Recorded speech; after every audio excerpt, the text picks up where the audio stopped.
All right, now we're back. And you know, Cisco and DMX made that song. What do you want from me? And anyways, let's get back to what you were saying.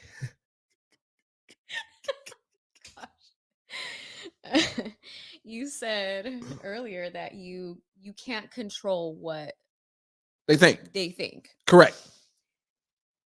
but you can influence the way that they think. And that's based Yeah. off of your actions and Yeah. your words and Mhm. so forth, or your tipping and so I had a real good thing going before you showed up. don't take me to your spots then. Because Wings is out. I went from That place is out. I, It's not out for me. I think I can right the ship. Okay. I have no problem I just because I am actually with you. yeah. I just need to, She needs to. yeah. I need to go in there by myself. So you said. So you know how you're like, I take care of them by tipping them well, and they take care of me by pouring heavy Yeah, and giving cheap drinks. yeah. That's the way you see it, but that's also kind of like an example that we can use that you kind of do of the whole I Say don't it. I don't see it that way, but it's Uh huh. actually a way because they might see it as in like, "Oh yeah, you're taking care of me, giving me some extra cash in my pocket. Let me take care of you outside of here." And that's the way they view it.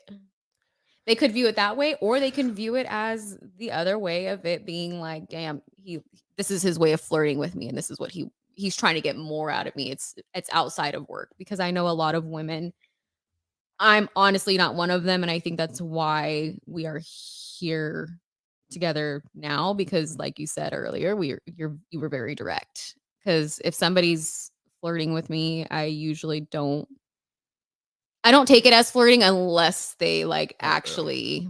You didn't take our first date as a date until we were about 45 minutes in. You Exactly. said something. I'm like, I don't go out to eat with women 1-on-1. This is a date. Yeah. Oh, Yeah. I'm just bro. that's just not the way that I am. I'm not a lot of women, a lot of my friends, a lot of people in general that I know, like they just as soon as a guy even winks at them, they're automatically Yo, don't get me going on assuming. the wink, baby. Hold on, though. The wink works. Clearly. The wink works, dog. Let me tell you, the wink works I because ain't never seen my dad do that. let me tell you why the wink works. Because the wink is so damn awkward that she is going to laugh because either it's funny and she didn't take it seriously, or she's like, "Did you just really wink at me? I don't know how to process this." And then you slide in and you start the conversation because she's just so like, "Motherfucker, really?" When you go, I didn't wink like for real, for real. Like I was being funny. And then you start the conversation when you were being funny, but you actually winked for real, because you knew it would have worked, even though it didn't work in a way that the wink is supposed to work from back in the daylight, the real slick light. Hey,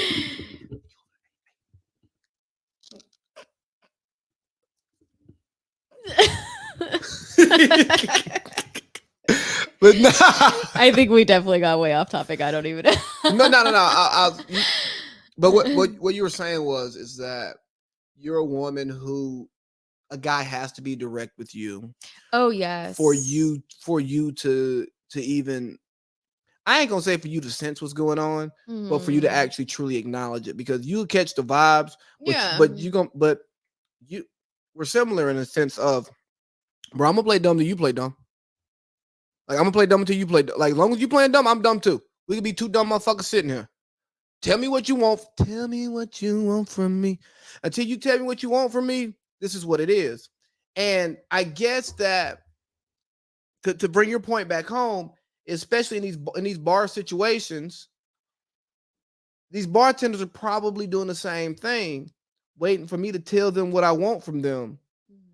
But I've already told them what I wanted, and they just think I want some more. Yeah, that's where I was going at with the whole I know a lot of women that even just with a wink or a, oh, you look pretty today. Something simple and direct, they take it out of context and, oh my God, he's flirting with me or doing all these scenarios in your head. And it's just like, no, he was just being nice. Like he just said good morning or, he just said he looked pretty. Like you do look pretty today. That doesn't mean just because you look pretty does not mean that they're trying to get at you. I just think that's the audacity of women. Yeah, but we can even do it. I was just talking more specific to our situation, but we can do it to men too. Men are the same way. Yeah, I know. Very cocky. I could look at you and smile, and then from across the room, me being a polite person, and then they're all there like, oh yeah, she's with it. She over there smiling at me. It's like, no, dude, I was just being courteous. I do that to the neighbors. So but I'm glad we're having this conversation on the podcast, and I think this is probably the healthiest we've ever had this conversation. Yeah. Maybe this is good for us. And full disclosure, I've been sitting on this topic to bring onto the podcast. I wasn't gonna tell her, but we did not talk about this in pre-production at all. Not at all. Because she was like, "No, I don't want to talk about that." Like, no, I got to make you be vulnerable. Hence the tequila. but nah, as we really start to spin it, because the smile from across the room or the eye contact for guys, that is an indicator. Because as confident as most of us are not the what you see her and you just at her without any indication of there's an opening. Most of us. Some of us, when we see what we want, yeah, we shoot, baby. I've experienced the latter. It's very rare that I'm actually looking at somebody or making any type of advancement, smiling at somebody. No, that ain't true. Because the day we met, when you walked in, you was locked in on me the whole time. Oh gosh, that was the only reason I said something to you. Nah, you're crazy. You were cross-eyed.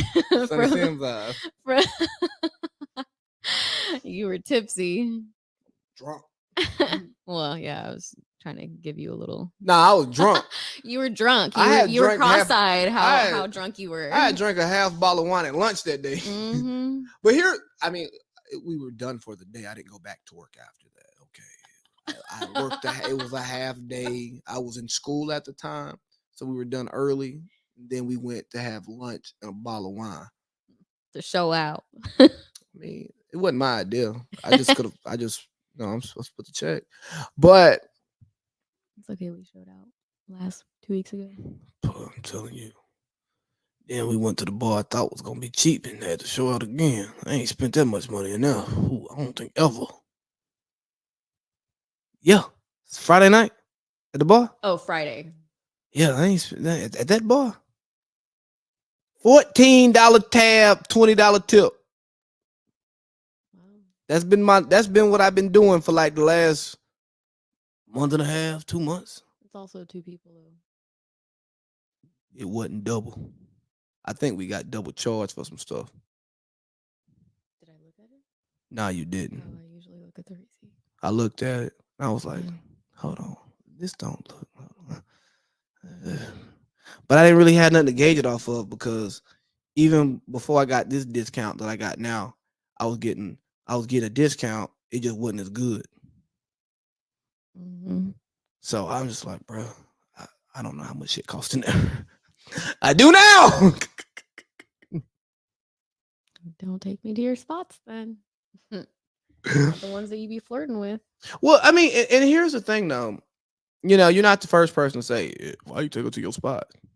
Well, because I don't be in there doing like I ain't in there chasing no ass. You know what I'm saying? So it's not like, oh, you can't come to this place that I go to because I got some shit set up over here that I don't want you to know about. It's like, No, I totally respect what you're doing, as in like you taking me there because you yeah, think that there's nothing that you're doing that's wrong. right.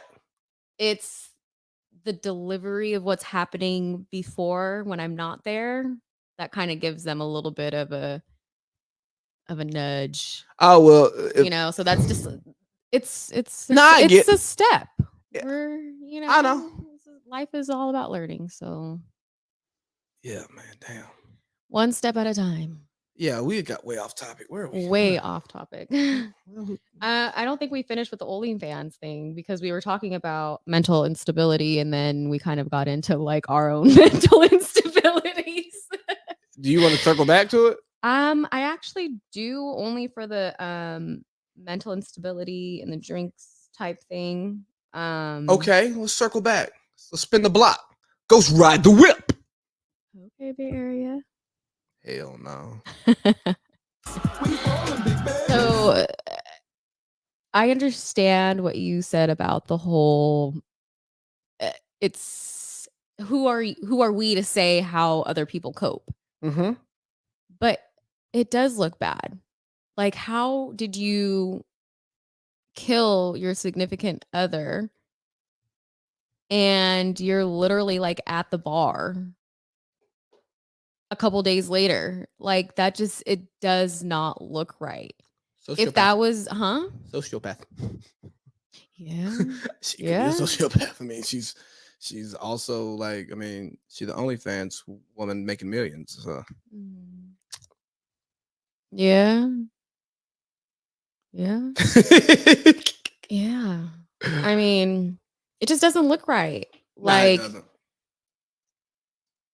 I understand mental health. I don't understand really sociopaths and psychopaths much because I haven't really looked into those. It's okay. You don't have to understand them. Most people don't. Yeah. So they don't understand themselves.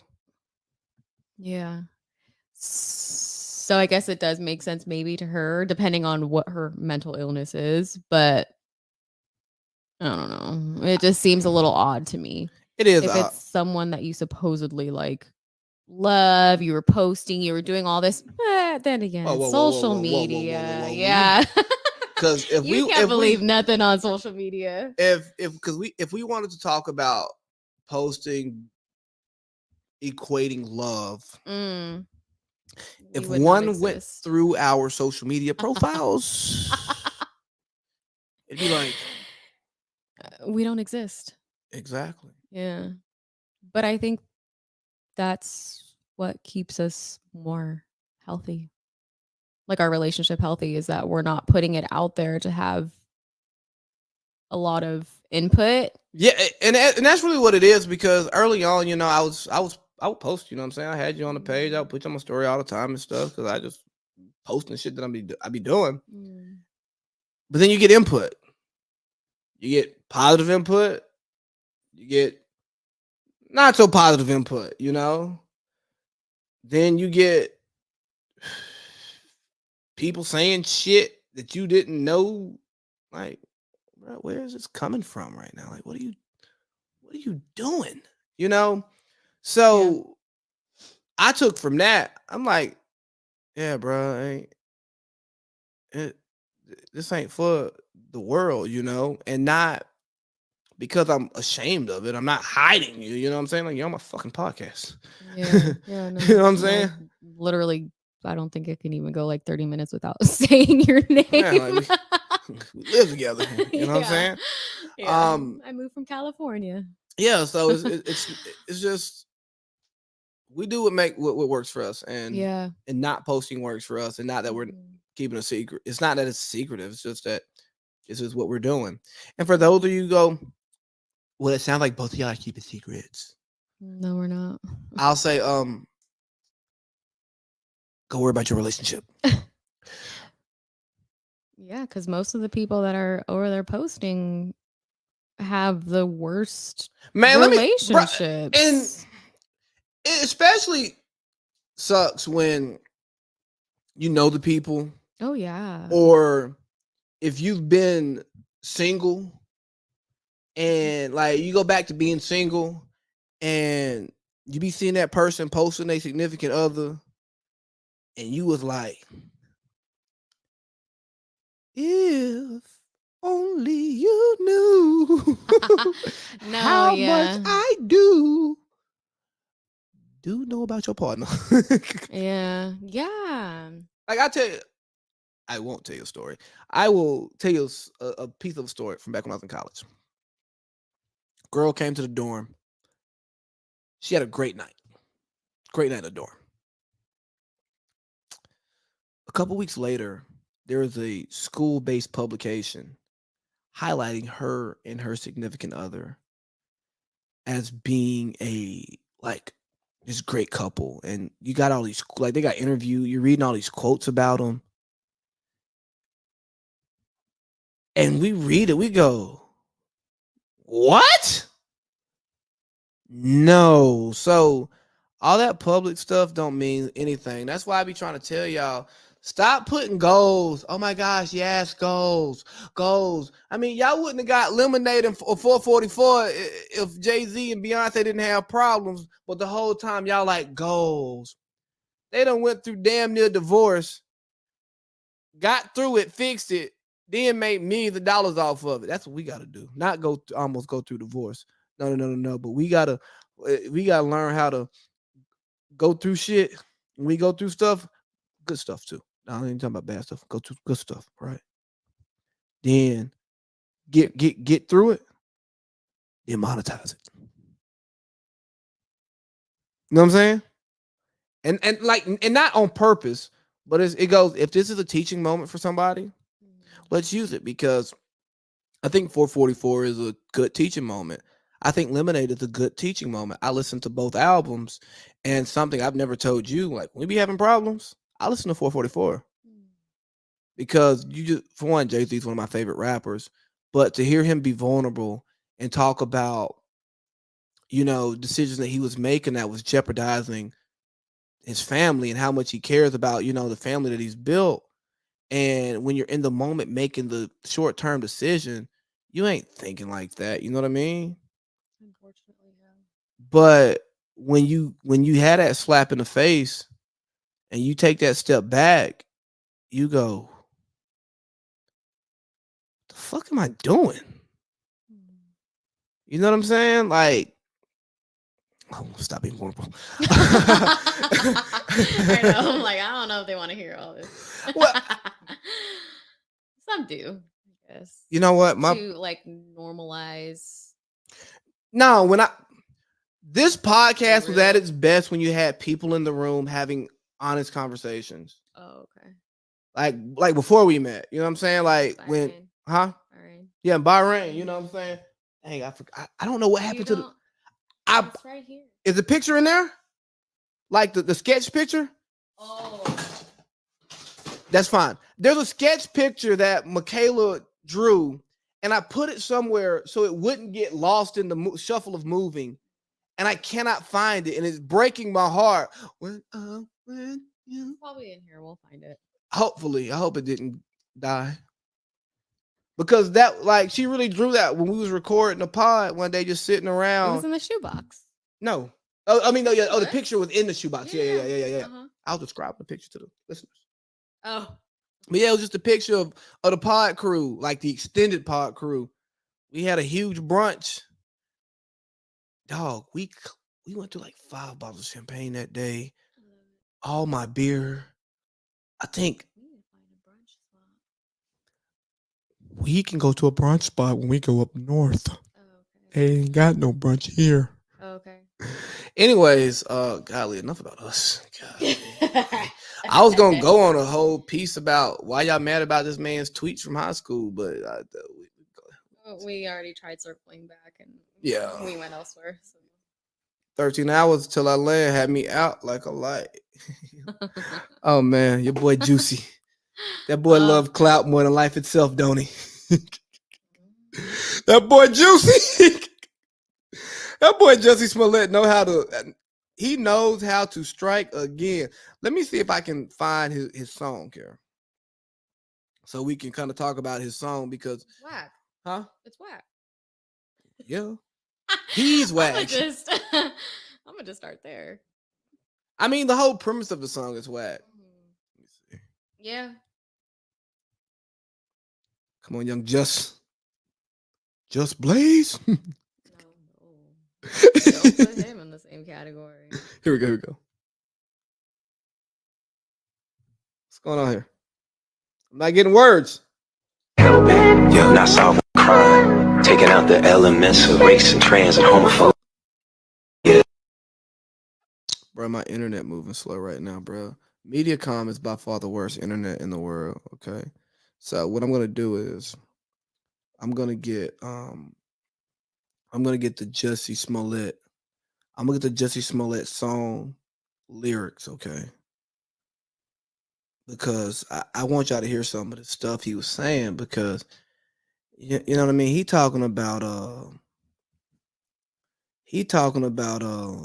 racism and homophobia and transphobia. Yeah, that's straight taking lives. But turn around and act like I'm the one that killed the strides. Maybe we stick together. Maybe we read more. Instead of saying that it's above me now. Brother, you sure? I can't be mad. Take my ego out. Some people searching for fame. Some people chasing that clout. So I was playing. It was playing. She ain't got headphones, so she can't be hearing. She don't hear nothing when I'm playing it. But a little bit of it. He talked about, some people chasing fame, some people chasing clout, and I'd be telling y'all, clout's like cocaine. You know what I'm saying? Like, you know what I'm saying? People they just get a high off of it, like unlike no other. They just love it. But the problem with this clout and cocaine, you see, cocaine is getting laced with fentanyl. So people are like, they trying to stretch their cocaine with this fentanyl, but it don't take much fentanyl to kill you. Yeah, it changes the high, but too much of it will kill you. Okay, and that's what happens with clout. Cause see, Juicy Smollett, you know what I'm saying? I made that up, not Dave Chappelle. Check the dates. He keeps tooting and tooting and tooting. And he's going to all these different places to toot. See, he was doing his acting thing, he was doing his music thing, now it's the internet thing. He's a gay Tupac, all of this stuff. And what I tell you, man, when you find you a good reliable person to buy anything from, you should stick with that person, because when you start going to different people to get your sources, resources, you don't know their business practices. You don't have the same rapport with those people. And what's going to end up happening to Jussie, he's going to go to the wrong clout dealer and his shit going to be laced with fentanyl. And I thought we had got him. I thought Chicago had got him. He OD'd. He's in the hospital. And we like, oh boy, it ain't looking good for Jussie. He goes in there. I am not suicidal. Bro, we know. Ain't nobody about to kill you in there. You ain't gonna no pain. Ain't no pain about to happen to you that you didn't ask for. Okay. So then he gets put in solitary for a few days, and then he appeals, so he gets to come home. Celebrity privilege. But if that appeal don't go through, that might be the Fetty, that takes him over the top. Because I mean, it just doesn't stop, man. You really gonna drop this song? I mean, for one, it's a pointless ass song. I don't know why you're dropping it. I wish I could listen to that terrible song of him just talking over a track. It kind of sounds like a Drake outro. You know what I'm saying? And he just talking about, let's all unite together. Why would I unite with you? Why would I want to do anything with you? You are a liar. And you are weaponizing victims. Oh, sorry. You are weaponizing marginalized people. And that's one of the worst things in the world that you can do.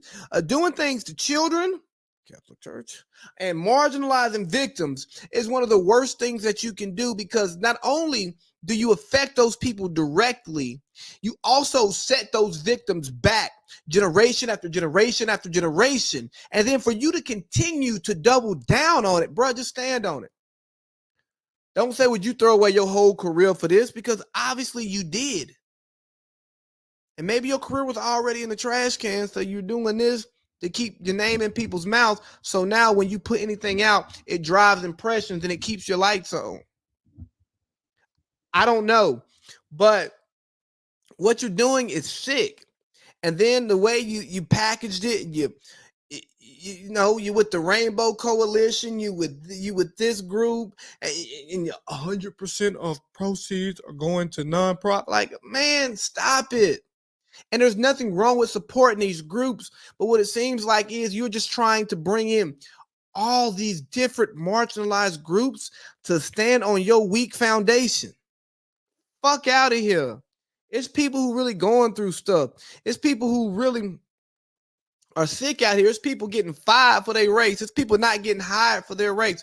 There's kids out here who killing themselves because they're trans and they don't know how to cope with it. There's kids out here who killing themselves because they thought they was trans, but they really wasn't trans, and they want to go back, but they don't know how to cope with it. It's kids out here whose parents wrote them out the will because they were gay. There's kids out here whose parents wrote them out of the will because they married somebody who was different from them and not up to their acceptance. And you want us to rally behind you? And your stupid ass Hollywood friends want us to support you? Oh, well, what he did wasn't that bad. You know what I'm saying? What Soho Karen did wasn't that bad either then, okay? We want Soho Karen to go sit down for her hate crime. Why is what Jussie Smollett did not a hate crime? It's fake hate. Lock him up. I ain't gonna say throw away the key, but lose it. And then if you eventually find it, you know what I'm saying, give it to him and let him come out. But like this song he put out, I just want to let everybody know that I would never do this. It's about coming together. Y'all trying to put shade in the room. I'm trying to bring light to the sky to let everybody know that this is what we do. Nigga, what reputation? I didn't know who he was till this shit happened. I ain't watching Empire. You know what I'm saying? Yeah, I only watched one episode, so I didn't really know who he was either. Is there anything else to say about Jussie? You got anything you want to say about Jussie snorts on clout Smollett? No, his song's whack. What he did was whack. His song's whack. What he did was whack, and there's nothing more. I don't even want to like stay on that topic much longer. Oh man, Boinkin, he's whack.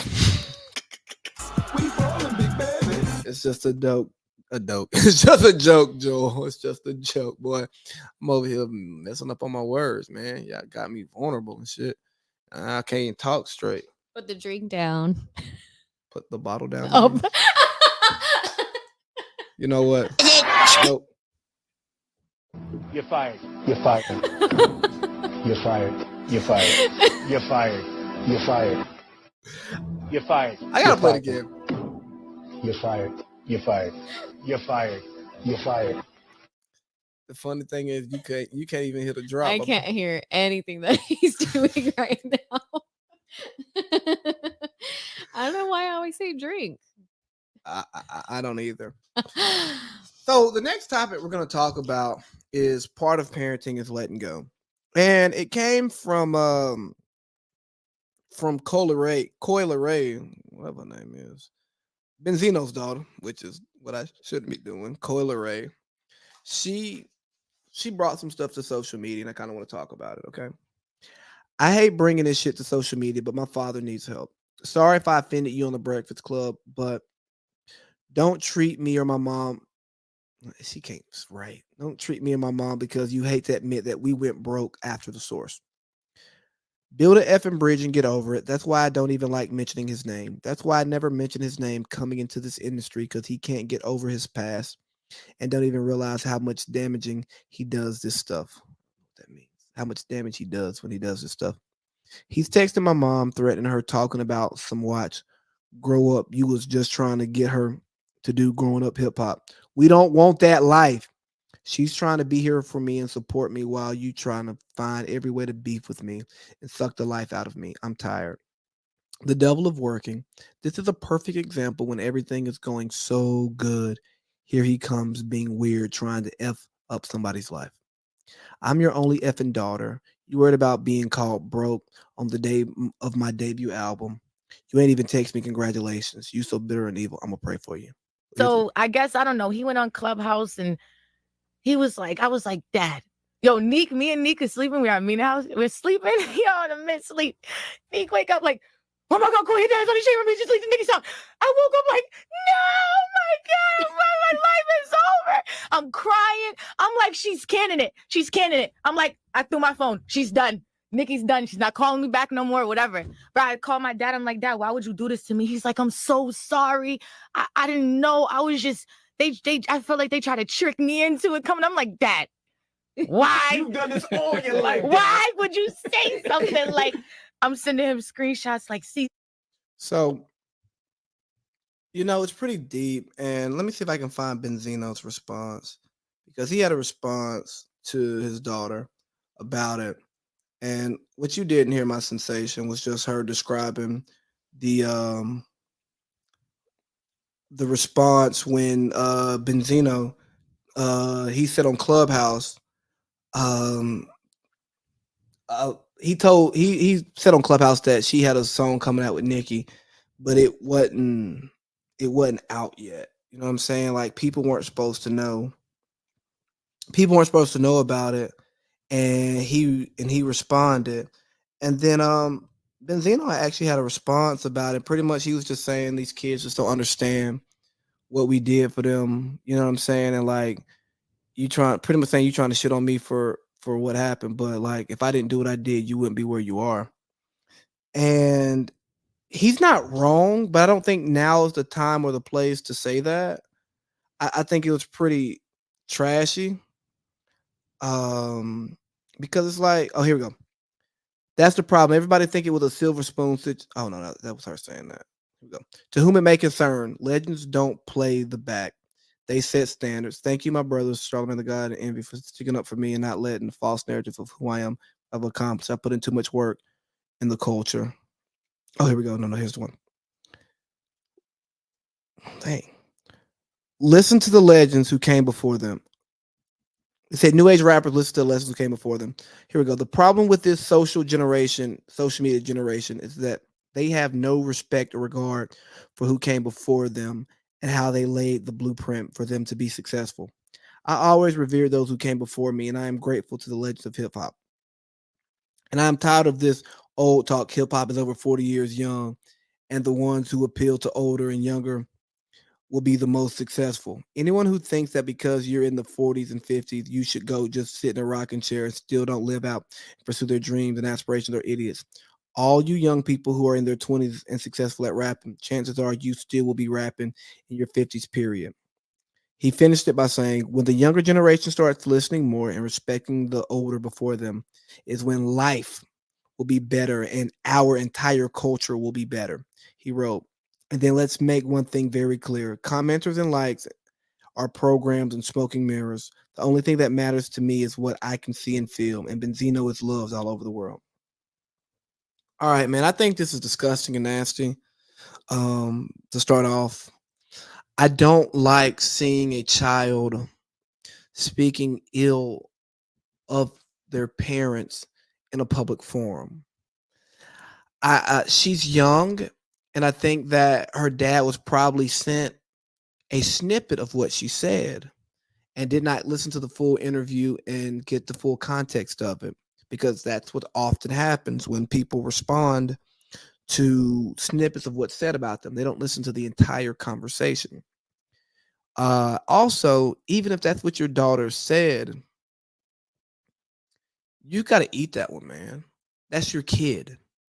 Your kid can be wrong, but you have a conversation with your kid in private, and I don't even think there's a conversation for you to have with the mother at that point in time. Am I crazy? Because she's grown. Mhm. Yeah, no, that's between them two. Because I can understand him saying, "Hey, yo, you ain't got to air out the family business like that on the largest hip hop platform in the world because I got this image I'm out here putting on." But at the same time, what makes Joe Budden so dope is he talk about when he was broke. And it was after Pump It Up. You know what I'm saying? Not like Joe being broke before he had his first hit record. Like, nah, man, I made my first hit at 21 and whew, Yeah. I had to maneuver, figure things out. And now he's 41 and now he's finally up in a consistent way to where it looks like Joe can maintain his, you know what I'm saying, his fame and fortune.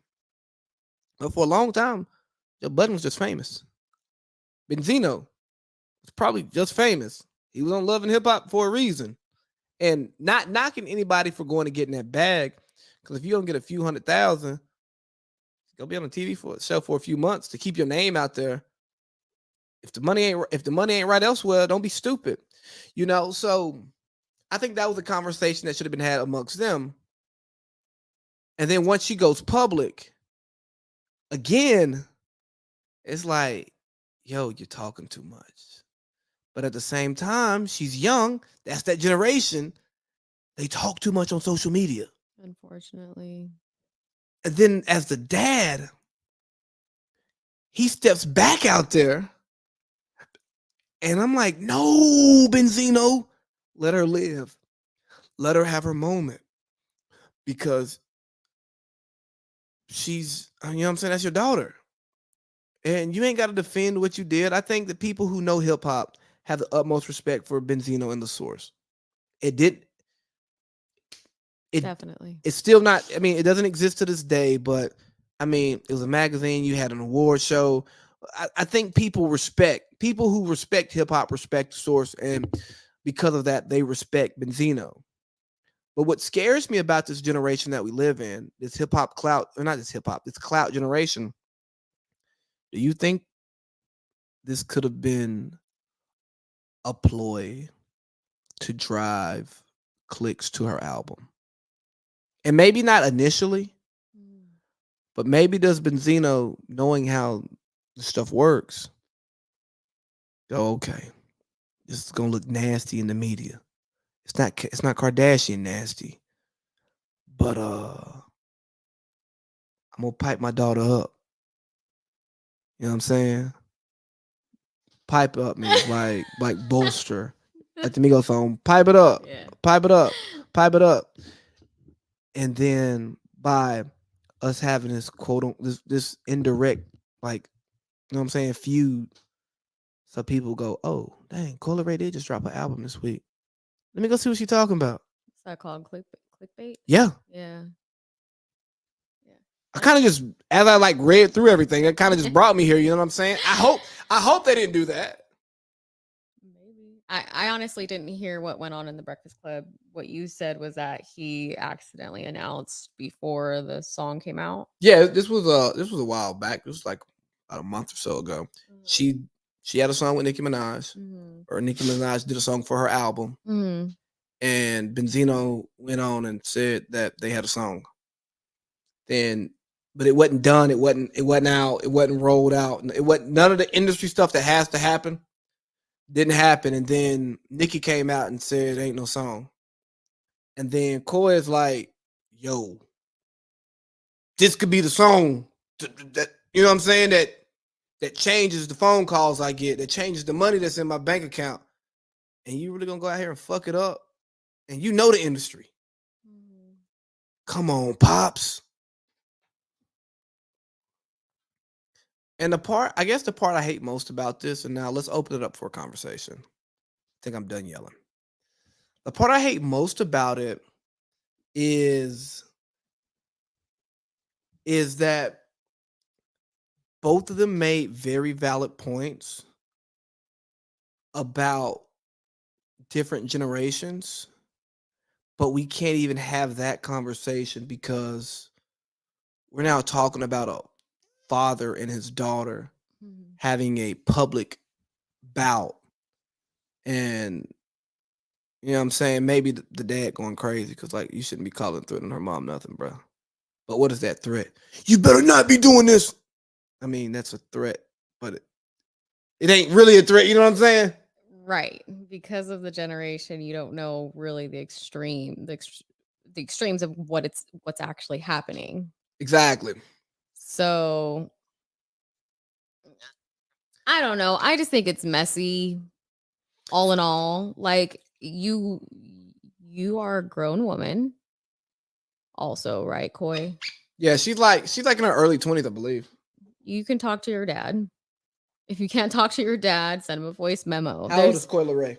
There's so many different, like now with technology, there's so many different other ways you could have personally sent the Coi Leray message is to 24 your years old. dad about how you feel instead of just like going straight to like media, however she did it. So yeah, she went tweeting or whatever. to Twitter. She's 24. Lotto, right? Mhm. She talked about on Joe Budden's podcast how the label hits her up sometimes to be like, "Hey man, get your ass off social media." And she was like, "Yeah, I know I be saying too much, but man, this is my generation. I grew up on social media, just posting whatever you want. You know, at what point do you have to no longer be a slave of your generation? Because when you're young, you get a pass until you don't. And then when you're old, you can get that pass for being old, but you're gonna get aged up out of here. You know, I don't want to be on TikTok, but I do it for a reason. I'm a content creator. There's a bunch of content on TikTok. And a lot of the stuff I post on TikTok, I don't post a lot. They get a lot of eyes. You know, and without having a TikTok following, without being consistent. So I would be dumb to say, oh, bro, I'm too old for a TikTok. You know, it took my mom a minute to get an iPhone. But eventually it was like, look, you got to catch up to the times. When did your dad get his iPhone? He got it pretty early but that was because my mom. Oh, okay. If it was up to him, he wouldn't have an iPhone still. Outside of the FaceTime feature, pre-FaceTime, I could see your dad being very comfortable with a flip phone. Oh yeah.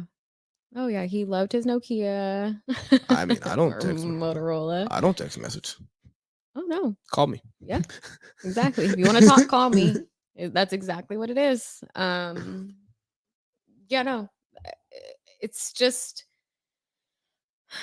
I don't know. It's generational, but it just goes back to the whole generational, like breaking generational curses. Like if you want Benzino to maybe have like protected his daughter a little bit more, that's his aspect, I guess, of like parenting and his, parental guidance that he got, and he thinks it's okay. So that's something that he would need to improve on. Okay. But just the same as Koi, the daughter. Like, what does Kanye say? This is family business. I don't remember what he said, but you don't go to social media or nobody will when the family feuds. Jay said that. Yeah, no. This is family business. So let's pull it out a little bit. Because if you, as a parent, if your child is in an industry that you worked in, you want to advise them, you want to see what's best for them. And you can find yourself making decisions for them that they don't need. Yeah. Even if it's the right decision to be made, it's maybe not the decision that they need. At what point does a parent let go? And how much do you let go? Oh, that's a real question. Yeah, that's not hypothetical. I don't think that's a question that will ever have a real answer to, because every body is different. So my limit is different from your limit. if you're a parent, like you're trying to figure out your own limits along with the kids' limits. So I don't think anybody really actually ever knows as a parent when their time is. They kind of just are like kind of forced, as what is happening right now. He's kind of being forced to like know his limit. Yeah, and I think that's a good point that you make, because let's look at us. Mm-hmm. In these last 2 weeks, now that we live together again and we're really living together like full time, away from everybody we know, Yeah, I can't drive to my parents' house. both of our sets of parents have had to take a step back and let go. And I think the conversation about parents letting go is too similar to the conversation of jumping off the porch. And it's not. Parents letting go is not you, the kid, jumping off the porch. Because jumping off the porch is you own the porch or you in the streets. It's one or the other. You know what I'm saying? Once you outside, you outside. But the parental relationship is more like a school relationship where you build off of each experience or each year, and then as you build off of that, you get a little bit more on your plate. And for some people who are advanced, they skip some steps or they go an accelerated route. For others who may not be as quick and accept some things, they may have to sit in an area longer than they plan to before they can go to the next grade. And I think that's what parental letting go is. And ideally, by the time you are married and raising your kids, you like to be graduating. But at the same time, that doesn't mean you can't call back for a reference. You know? Yeah, good analogy. Been working on it. Because when we have kids, we're going to call our parents for advice. Most definitely. Especially like that newborn stuff. You like, Mom, what is it like? My titty hurt, and I don't know how to feel, and I'll be like, hey, yo, Pops, you over here talking about a titty hurt. What am I supposed to do? Yeah, I think I'll probably call your mom. Pump For that new, because your mom was raised here, so it was a bit different. I mean, well, I guess my mom has my little brother, so she has that experience. About raising, what you mean? Newborn phase, because if we go into the story about us, yeah, I mean about me and my family, like that was a little bit different. Yeah, they were 9 months in. Literally. When I was a newborn, they were 9 months in. So, her experience dealing with a newborn, at least with me, was a lot different. But I forgot about my little brother for a second. So Bro, what did I tell you about calling him your little brother? I wasn't gonna say his name, but I didn't say his name. My younger brother. He ain't little. He grown. The man, 25, 200 plus pounds. He ain't little. I ain't saying like little as in he ain't fat. I'm just saying like he's not like a little brother. He's a grown ass man. And I just be trying to tell her, y'all. Look, I be trying to tell her, just don't be calling no grown ass man. Oh, that's my little brother. I mean, yes, technically. But he's your younger brother, and that's okay. You ever taking notes about stuff to talk about later? no. Doodling? Don't make me come across it now. But now, so, all right, we're about to transition into part 3 of this podcast. It's been we're still going. We rolling, big baby. Hold up, big baby. Hold up, big baby.